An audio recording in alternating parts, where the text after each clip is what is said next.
My name is Akhilesh Tripathi and I'm here to teach you criminology, penology and victimology. जैसे मैंने अभी आपका syllabus देखा है, 5th सेमेस्टर में भी आपने क्रिमिनोलॉजी, पेनोलॉजी एंड विक्टिमोलॉजी का फर्स्ट पार्ट पढ़ा होगा एंड 6th सेमेस्टर में हम लोग इसका सेकंड पार्ट को पढ़ेंगे. अभी हम लोग शुरू करते हैं इसको. सबसे पहले इस सब्जेक्ट के बारे में जानने के लिए सबसे पहले हमको ये जानना पड़ेगा कि ये है क्या चीज़, ये क्रिमिनोलॉजी, पेनोलॉजी, विक्टिमोलॉजी क्या है, ये नई चीज़ ऐसे क्या जुड़ा है. इसको हम लोग शुरू करते हैं. पहले क्रिमिनोलॉजी के बारे में थोड़ा जानते हैं कि क्रिमिनोलॉजी हम कैसा कहते हैं. क्रिमिनोलॉजी कहते हैं, जैसे criminology is a scientific study of crime and criminals and their motivations for criminal behaviour. हम लोग क्रिमिनोलॉजी में पढ़ते हैं कि कौन से क्राइम है. कोई क्राइम है तो क्रिमिनल उसे क्यों कर रहा है, क्या उसके पीछे कारण है, क्या उसका मतलब बिहेवियर है, क्या उसका इंटेंशन है, इसके बारे में हम लोग जानने की कोशिश करते हैं. और फिर इसके बारे में अगर हम लोग जानते हैं कि इम्पोर्टेंस क्या है क्रिमिनोलॉजी को जानने के लिए, तो कुछ ऐसे पॉइंट्स हैं जिनको मैं आपके लिए पढ़ता हूँ. और जैसे मेरे पास तो एक बुक है जिसको मतलब मैं रेफ़र करता हूँ, वो है, मैं आपको दिखाता हूँ. ये है क्रिमिनोलॉजी, पेनोलॉजी एंड विक्टिमोलॉजी. ये है प्रोफेसर NV परांजपे जी की. अगर आप चाहो तो आप इसको ले सकते हो, वरना तो मैं भी आपको पूरा कुछ इंपॉर्टेंट पॉइंट्स एंड नोट्स आपको मैं डिक्टेट कर दूंगा. एंड लेटर ऑन जब हम लोग लाइव क्लासेस में आएंगे, कुछ भी आएंगे, तो अगर आपको नोट्स चाहिए होगा तो मैं आपको नोट्स भी इसका प्रोवाइड कर दूंगा. क्रिमिनोलॉजी के बारे में थोड़ा हम लोग जानते हैं कि why it is important to study criminology. First point है to know actual amount spend in a year for controlling the crime. पहली चीज़ जानना है कि क्रिमिनोलॉजी के बारे में कि कितना समय लगता है किसी भी क्राइम को रोकने का, किसी भी नेचर का अगर क्राइम हो उसको रोकने का. कैसे लोग हैं जो उन क्राइम को कर रहे हैं, उनका क्या कारण है, उनको कैसे रोका जाएगा, और रोका जा रहा है तो कितना समय लग रहा है सरकार को, प्रशासन को. तो ये जानने के लिए क्रिमिनोलॉजी जानना बहुत ज़रूरी है. सेकेंड है to know the reason which makes a man criminal. क्या कारण है जो एक आदमी को क्रिमिनल बनाता है. जैसे आपने एक आपने मैक्सिम सुना होगा कि एक्टस नॉन फेसिट्रियम निसी मेंसिट्रिया. इसका मतलब क्या होता है कि अगर कोई भी इलीगल एक्ट हो रहा है तो बहुत ज़्यादा ज़रूरी है कि उसके पीछे कोई एक इल इंटेंशन ज़रूर होगी. इसी के बारे में जाना जाता है कि अगर किसी क्रिमिनल ने कोई क्राइम किया है तो उसके पीछे उसका क्या कारण है कि उसने वो क्राइम को कमिट किया. फिर उसके बाद जानने की कोशिश करते हैं कि फिर होता है knowledge of criminology is essential for professionals and social worker. जैसे सोशल वर्कर होते हैं, जो है लोगों की मदद करते हैं, क्रिमिनल्स की भी मदद करते हैं, उनके बारे में भी होता है, उनका मतलब उनके लिए स्टडी कराते हैं, उनको रिफॉर्म करने की कोशिश करते हैं. तो इसलिए उनको भी जानना इसके लिए बहुत ज़रूरी है कि क्रिमिनोलॉजी क्या है, मतलब आदमी क्यों क्राइम करता है, क्या उसके पीछे उसकी मजबूरियाँ होती, क्या कारण होता है. नेक्स्ट पे आते हैं. Knowledge of crime is essential for legislators. Legislators आप जानते हैं जो कानून बनाते हैं, जो है कानून पारित करते हैं, कानून को लगाते हैं, उनके लिए भी जानना ज़रूरी है कि क्राइम के बारे में कि किस तरीके का क्राइम है, फिर उसके पीछे किस तरीके की पनिशमेंट उसके लिए होनी चाहिए, क्या अमेंडमेंट हमको लेकर के आना चाहिए. इन सब को जानने के लिए भी क्रिमिनोलॉजी बहुत ज़्यादा ज़रूरी है. Then knowledge of criminology is necessary for police officers. आप लोग को सब कुछ समझ में ही आ रहा होगा कि पुलिस ऑफिसर्स को भी इनके बारे में जानना बहुत ज़रूरी है, क्योंकि इन द लास्ट पुलिस वाले ही होते हैं जो फाइनली क्रिमिनल्स को पकड़ते हैं, उनको साथ में अपने रखते हैं, उनको जेल में शिफ्ट करते हैं. जेल वार्डन्स होते हैं, वो क्रिमिनल्स के साथ जो है उनका ड्यूटी रहती है. उनके लिए भी क्रिमिनोलॉजी को समझना बहुत ज़्यादा ज़रूरी है. Then knowledge of criminology is necessary for magistrates, जजेस एंड स्टूडेंट्स ऑफ लॉ. जजेस एंड मजिस्ट्रेट्स के लिए भी क्रिमिनोलॉजी को समझना बहुत ज़रूरी है, ताकि जब कोई भी क्रिमिनल उनके पास आके खड़ा होता है, कोर्ट में उनके सामने खड़ा होता है, तो उनको ये चीज़ उनको समझ में आनी चाहिए कि अगर इसने क्राइम किया है तो क्यों किया है, क्या इंटेंशन रही है इसके पीछे, क्या उसका उस टाइम पे मेंटल कंडीशन है. इसलिए इनको भी जानने की चीज़ बहुत ज़रूरी है. And students of law. Students of law को डीप स्टडी के लिए इसको जानना बहुत ज़रूरी है कि ऐसा क्यों हो रहा है.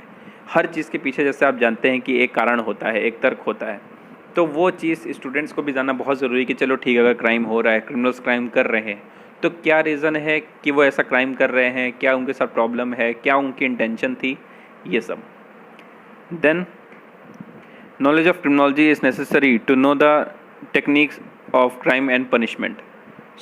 क्या क्राइम हो रहा है, उसकी क्या पनिशमेंट है, मतलब कोई जो है एक्यूज कोई क्राइम करता है, उसको किस तरीके की पनिशमेंट देनी चाहिए कि वो रिफॉर्म हो, उसको चीज़ें समझ में आने लगे, वो धीरे धीरे मतलब वो अपने वापस ट्रैक पे आ जाए, वो क्राइम को छोड़ दे. तो इसको समझने के लिए भी क्रिमिनोलॉजी बहुत ज़्यादा ज़रूरी है.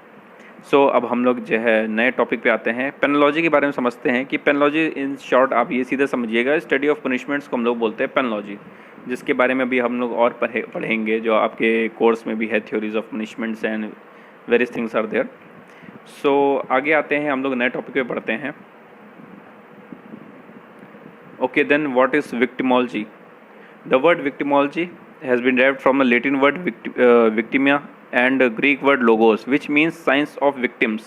इसमें हम लोग एक्चुअली विक्टिमोलॉजी में क्या करते हैं कि विक्टिम्स के बारे में पढ़ते हैं कि अगर किसी क्रिमिनल ने किसी के साथ क्राइम किया तो जो भी विक्टिम होगा हम उसकी जो है नज़र से देखते हैं कि क्रिमिनोलॉजी को पढ़ने की कोशिश करते हैं कि क्या ऐसा कारण था, क्या उसका विक्टिमाइजेशन हुआ, क्या क्या उसके साथ घटना घटी, क्या उसका फिजिकल इंजरी हुआ, इकोनॉमिक लॉस हुआ, क्या हुआ, इसके बारे में हम लोग विक्टिमोलॉजी के थ्रू जानते हैं। देन फिर अब हम लोग थोड़ा सा और इसके बारे में थोड़ा और जानते हैं।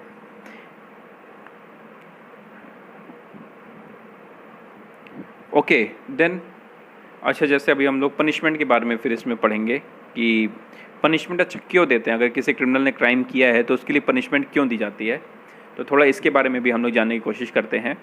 तो पास्ट, प्रेजेंट एंड फ्यूचर 3 चीज़ें होती हैं। तो पास्ट के लिए भी होता है कि to ensure that the crime is not repeated.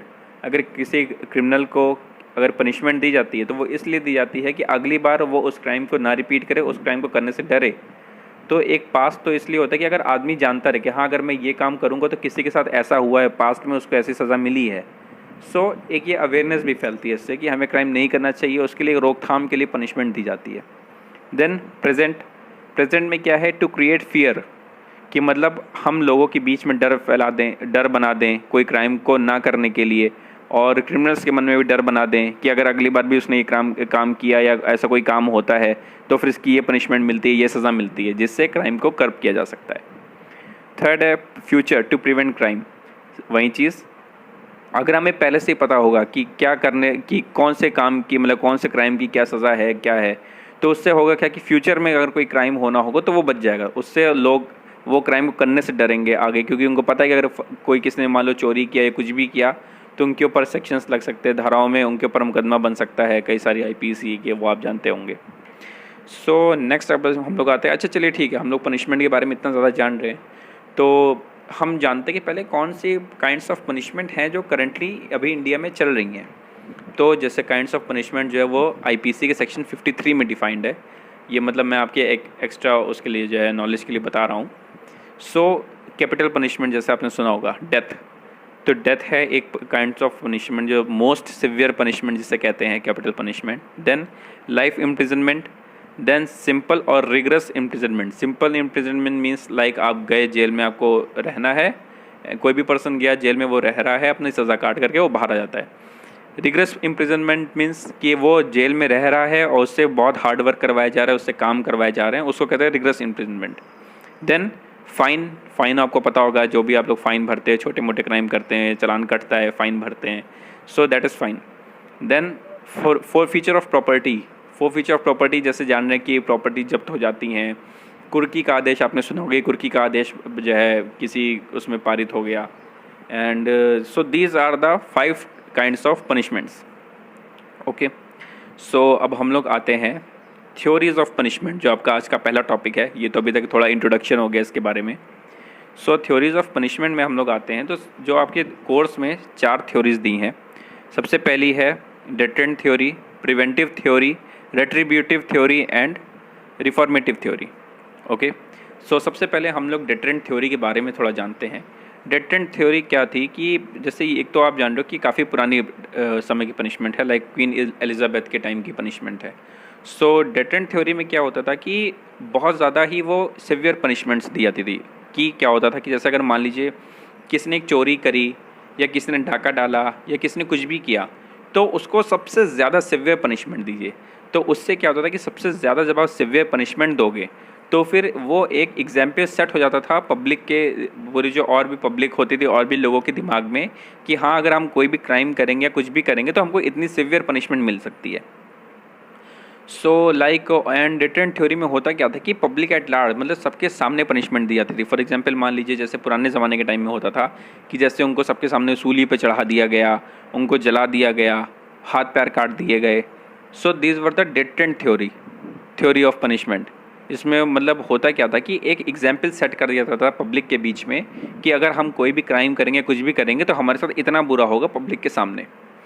अच्छा, सो अब इसमें भी क्या था कि इसमें भी कुछ क्रिटिसिज्म थे इस थ्योरी के कि थोड़ा ये इलॉजिकल है, थोड़ा जो है रैशनल है और प्रैक्टिकल कम है। जैसे फॉर एग्जांपल कि एक बार क्या हुआ था कि एक आदमी ने रॉबरी करी थी और उसके लिए उसको डिटरेंट थ्योरी के थ्रू पनिशमेंट दी गई। तो जब वहाँ पे भीड़ में जब उसको पनिशमेंट इसकी दी जा रही थी तो कई के तो हुआ क्या कि जो लोग भीड़ में खड़े थे उनके साथ भी पिक पॉकेटिंग हो गई। जो लोग भीड़ में खड़े थे तो वो लोग भी आपस में एक दूसरे की जेब कई लोगों ने काट ली। सो ये पनिशमेंट को रोकना मतलब ऐसे करना बहुत मुश्किल हो रहा था कि फॉलो कराना। सो उसके बाद डिटरेंट थ्योरी का तो एक ही हो गया। सेकेंड थिंग है प्रिवेंटिव थ्योरी। प्रिवेंटिव थ्योरी के बारे में क्या था कि कोई भी एक्यूज्ड है, कोई भी क्रिमिनल है, उसको सोसाइटी से दूर कर दो। कि मतलब जो भी क्राइम करता है, जो भी क्रिमिनल है, उसको सोसाइटी से हम दूर कर देंगे तो सोसाइटी में कोई क्रिमिनल नहीं रह जाएगा, इसलिए सोसाइटी में कभी क्राइम नहीं होगा। सो इसके बारे में भी मैं आपको थोड़ा सा बताता हूँ कि हाँ जी। सो प्रिवेंटिव थ्योरी के बारे में थोड़ा और बताता हूँ कि ये कोई एक रिवेंज नहीं था मतलब क्रिमिनल्स के लिए कि अब क्रिमिनल ने अगर ऐसा काम किया तो हम उसको सज़ा देंगे, ये करेंगे। इसको बस एक सिंपल सा बनाया गया था कि ठीक है, अगर ये क्रिमिनल है, इसने क्राइम किया है, तो इसको हम सोसाइटी से सेपरेट कर दें, दूर कर दें, ताकि सोसाइटी में कोई और क्रिमिनल ना हो या कोई और क्राइम आगे ना बढ़े। इसे कहते हैं प्रिवेंटिव थ्योरी की। जैसे जेल में डाल देना, लाइफ इम्प्रिजनमेंट हो जाना, कैपिटल पनिशमेंट मिलना, ये सब होता था कि हमने एकदम से क्रिमिनल को सोसाइटी से अलग कर दिया। So these are called the preventive theory of punishment. Then third पे हम लोग आते हैं, दैट इज़ रेट्रीब्यूटिव थ्योरी।